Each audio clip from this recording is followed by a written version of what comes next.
ഇന്നത്തെ നമ്മുടെ ഏറ്റവും വലിയ പ്രതീക്ഷ എന്ന് പറഞ്ഞാൽ ബൂം ലെങ്ത് മിഷൻ ഇന്ന് എത്തിയിട്ടുണ്ട് എന്നുള്ളതാണ്. നേരത്തെ ഐഡൻറ്റിഫൈ ചെയ്തൊരു സ്പോട്ടുണ്ട്.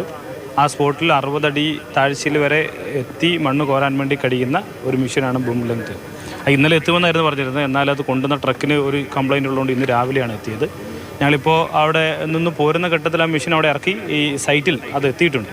പുഴയോരത്താണ് അത് പരിശോധിക്കുന്നത്. അതെ, പുഴയുടെ സൈഡിലാണ്. നടുവിലെ മൺകൂനയിലേക്കല്ല, പുഴയിൽ തീരത്ത് തന്നെ നടത്തി നടുവിലെ ഫുൾ ക്ലിയർ ചെയ്തിട്ടുണ്ട്. ഇന്നിപ്പോൾ എന്താണ് അവിടെ ഉണ്ടായിരുന്ന പാറകളെല്ലാം പൊട്ടിച്ചിട്ടുണ്ട്, അതെല്ലാം മാറ്റിയിട്ടുണ്ട്, മണ്ണ് മാറ്റിയിട്ടുണ്ട്. ഇനി അവിടെ നിന്ന് പുഴയിലേക്കായി കിടക്കുന്ന മണ്ണുണ്ടല്ലോ, ഒരു സാധ്യത നമ്മൾ പറഞ്ഞുകൊണ്ടിരുന്നത് ഒരു പക്ഷേ ട്രക്ക് നീങ്ങി വീണു, അതിന് മുകളിലേക്ക് മണ്ണ് വീണ് പുഴയിലേക്ക് കിടക്കുന്ന ആ ഭാഗമാണ്. അപ്പോൾ ശരിക്കും ആ പഴയ ഒരു കടയിരുന്ന ആ സ്ഥലത്ത് നിന്ന് ഈ 60 അടി താഴ്ചയിലേക്ക് പോകാൻ കഴിയുന്നത് കൊണ്ട് അടിയിൽ നിന്ന് കോരിയെടുക്കാൻ കഴിയും എന്നുള്ളതാണ്. അപ്പോൾ എന്തെങ്കിലും കിട്ടാനുണ്ടെങ്കിൽ അത്തരം കാര്യങ്ങളെ സംബന്ധിച്ച് മനസ്സിലാക്കാൻ കഴിയും എന്നുള്ളതാണ്. ആ പരിശോധനയാണ് ഇപ്പോൾ നടക്കുന്നത്.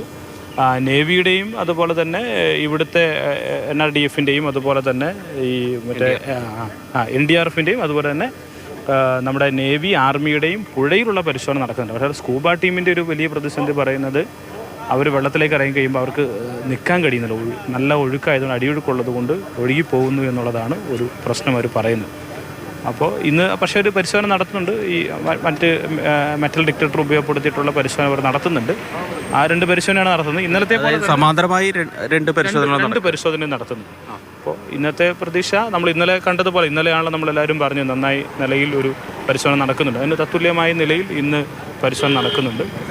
ഇന്നിപ്പോൾ പിന്നെ മേജർ കൂടി വരുന്നതോടുകൂടി കുറച്ചുകൂടി മാറ്റം ഉണ്ടാകും എന്നുള്ളതാണ്. ആ യന്ത്രവും കൂടുതൽ നമുക്ക് ഉപയോഗിക്കാവുന്നതാണ്. പക്ഷെ അത് യന്ത്രം നാളത്തേക്ക് എത്തുള്ളൂ. അതിൻ്റെ ബാറ്ററി ഫ്ലൈറ്റിൽ കയറ്റാൻ അനുവദിച്ചില്ല എന്നുള്ളൊരു വിവരമാണ് വന്നത്. അത് നാളെ എത്തുള്ളൂ. പക്ഷേ അദ്ദേഹത്തിൻ്റെ ടീം ഇന്ന് ഉച്ചയോടുകൂടി എത്തുമെന്നുള്ളതാണ് മനസ്സിലാവുന്നത്. കുറച്ചുകൂടി ഒരു എല്ലാ സാധ്യതയും ഇപ്പോൾ ഉപയോഗപ്പെടുന്നുണ്ട് എന്ന് തന്നെയാണ് ഇപ്പോൾ മനസ്സിലാകുന്നത്.